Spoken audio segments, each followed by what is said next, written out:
Hello, welcome back to the ministry, and we're on part 3 or 4. I'm not quite sure.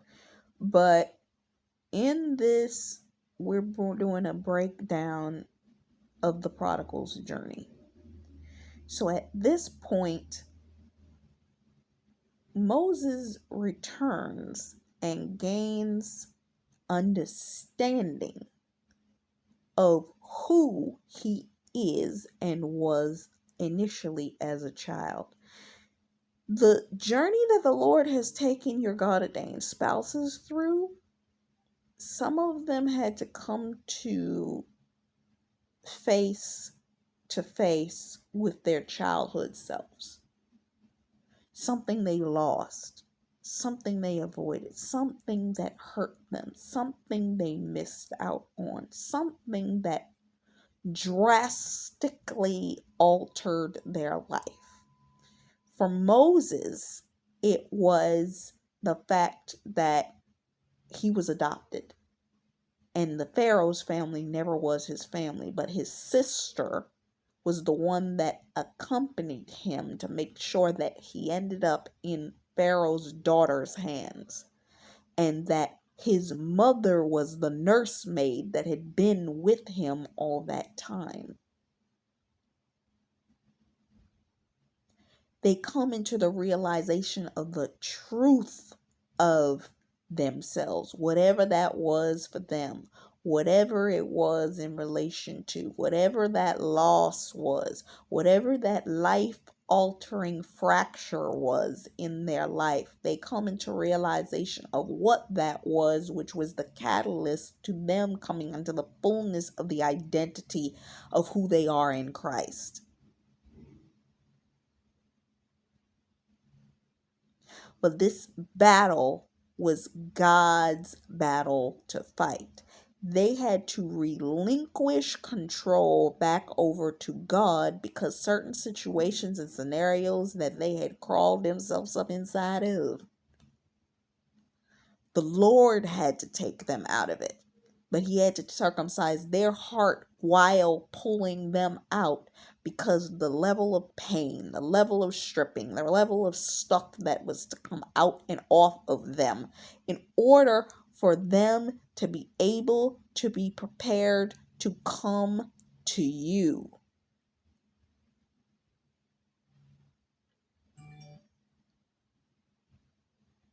They had to agree to come in the ring with the Lord.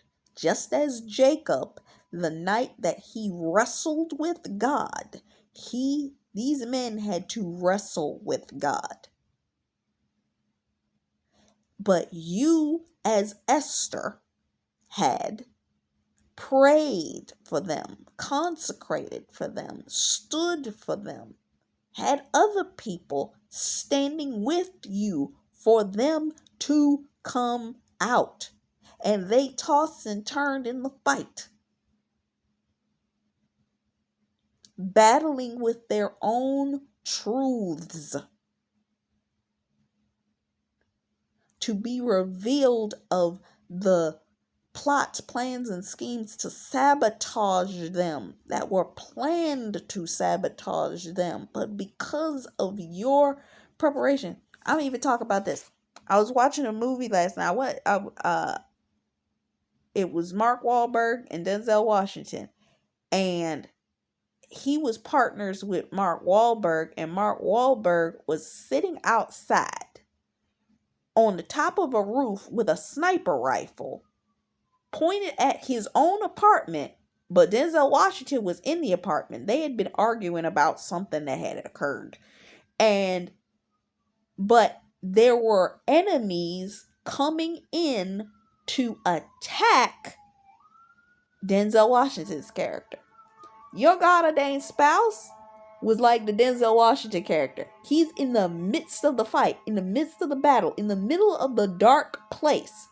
God was like Mark Wahlberg's character, the sniper with the rifle outside, positioned to take out the enemies that were coming towards your spouse.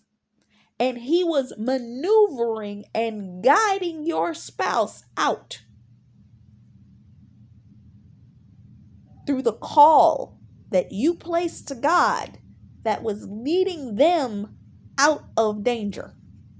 Because Mark Wahlberg was the only one that could see where the opponents were coming in, because he had a full vantage point through every window on that floor.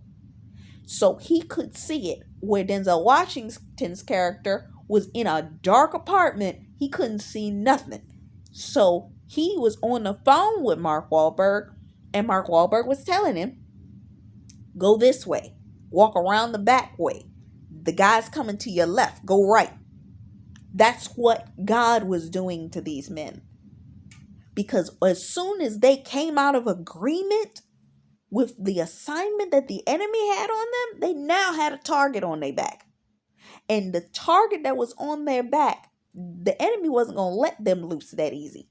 Oh, you came clear? Remember the narcissist spirit. As soon as the narcissist comes to understanding that you understand that they are narcissists, they're going to attack you. That's exactly what the enemy has been doing to your God-ordained spouse. And what God's been doing is he's had you be the prayer person that lined up the scope and led them out. Because you're the one that was the tech support that was praying for their direction, and God was leading them out.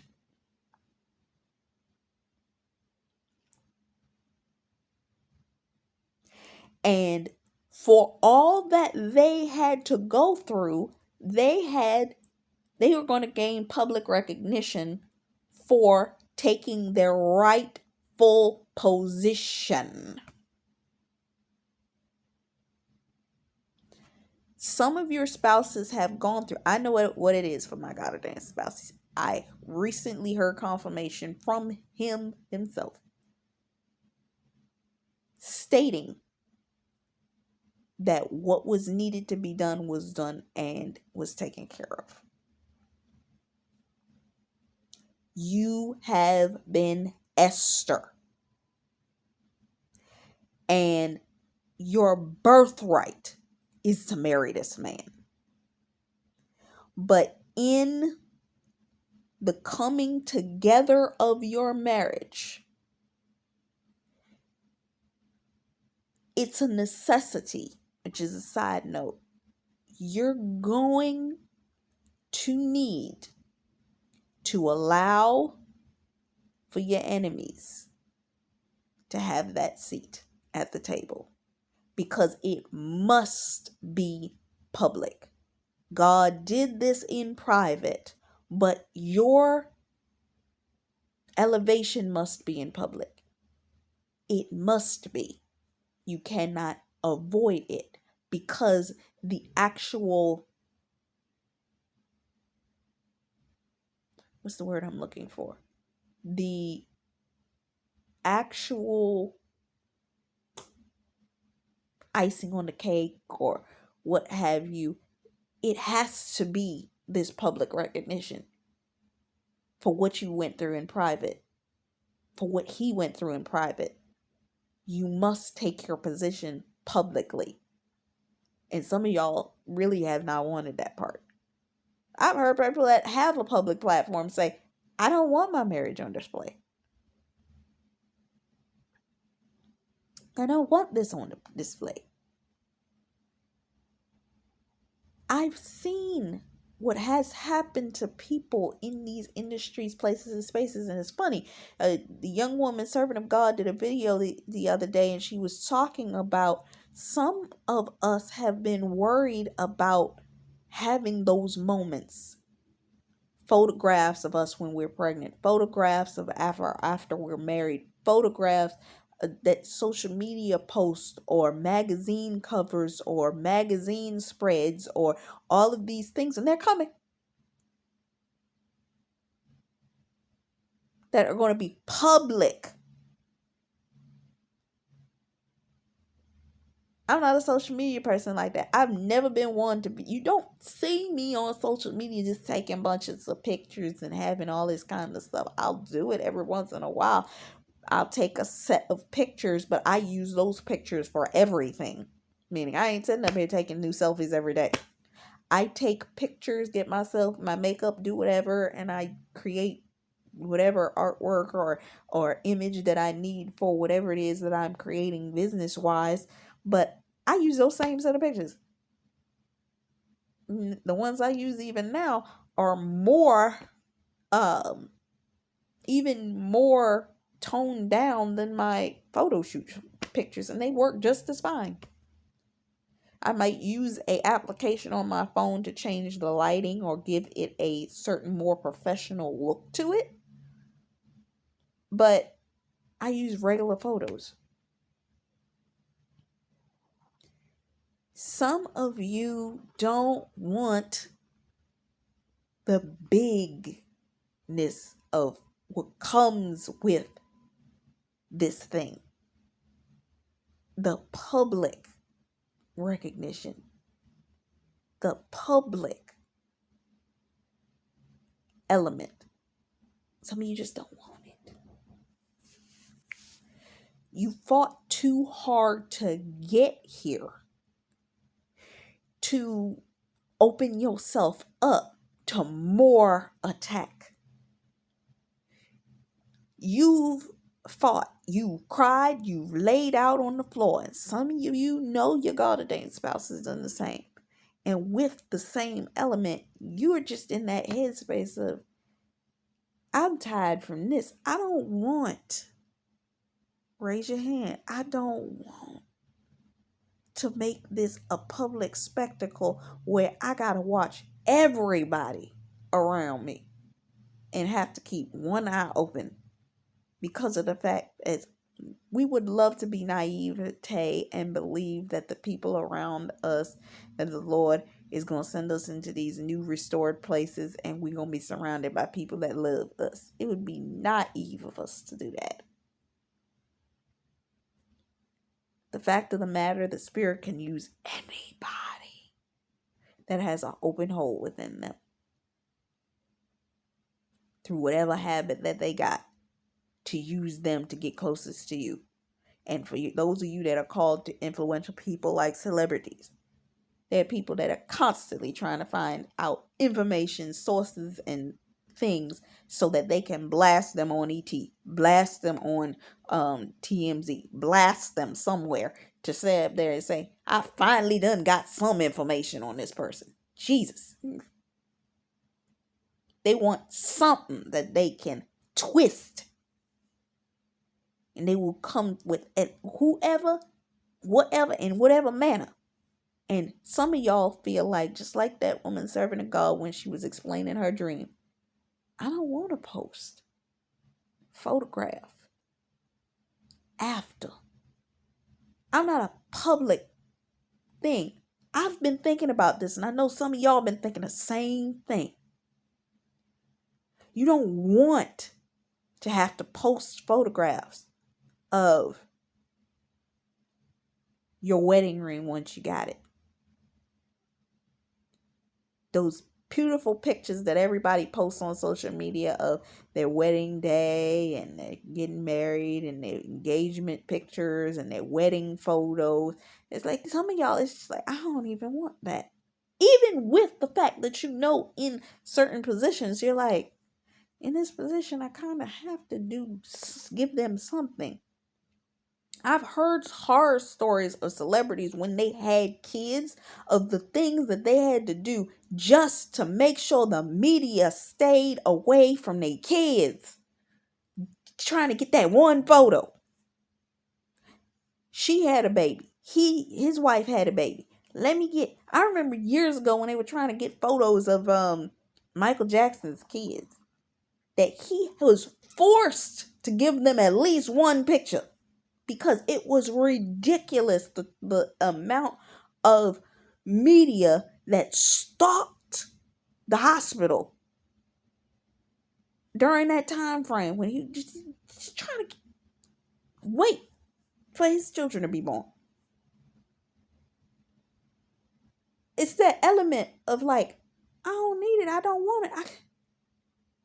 Some of us, it's like And it ain't even just the fact that we're concerned about just the lurkers of the paparazzi and all that kind of stuff. What about the family members that you don't want praying ill will upon you?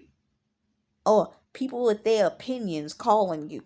Or all that kind of stuff. You just, it's like, I just got this moment. Can I just live in this moment and not, I don't want to talk to no damn body, please.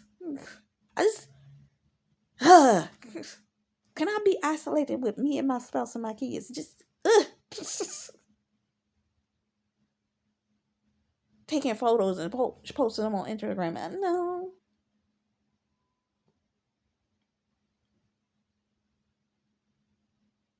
I can see me being that person that's like, me and my husband will have to thoroughly discuss, even when the time comes where we're ready, if we're ready to post certain photographs of us, of our kids, because it's like, I don't want the warfare.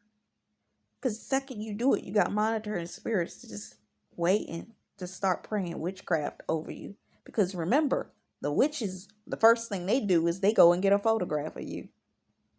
They'll get a photograph.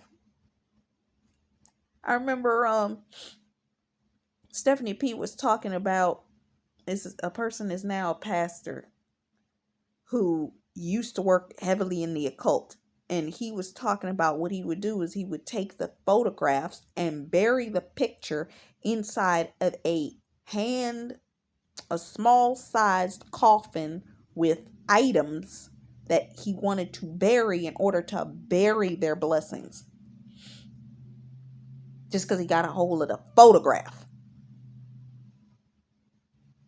in order to pray against for 30 days that thing be buried so that he could take the blessing away from them.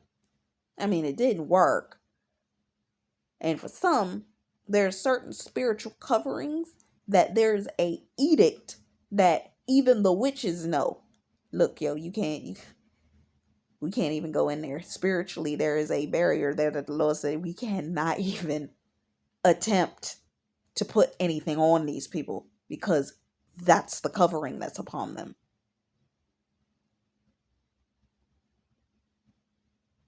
Some of us, we've been praying against all kind of wicked altar thing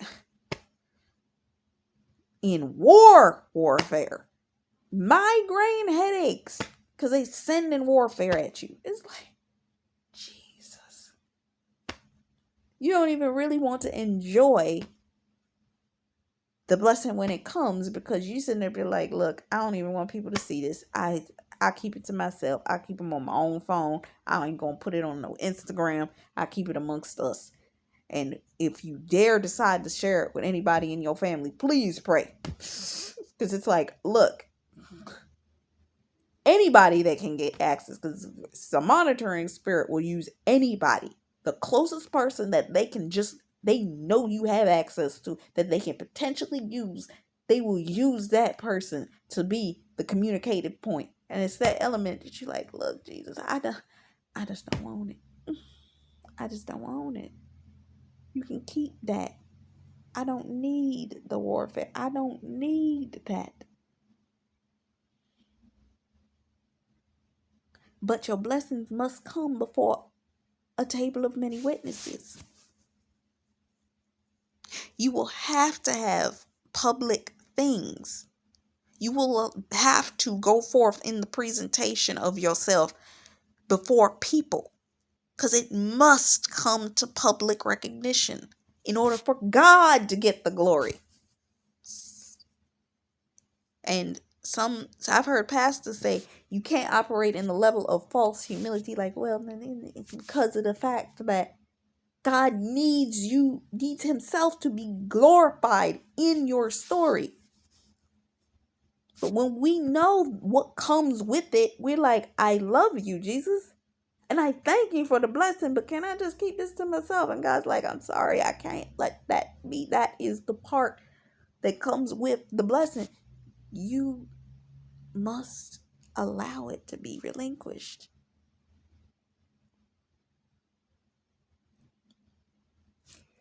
And order for the things that the palmer worm, the canker worm, the locust, all of these things have eaten, you must have the public recognition for all the shame you had to go through. Because you must receive your rich reward. And God must display you to say, it didn't work. You tried all that you tried against this person. And look, they still here. They still here.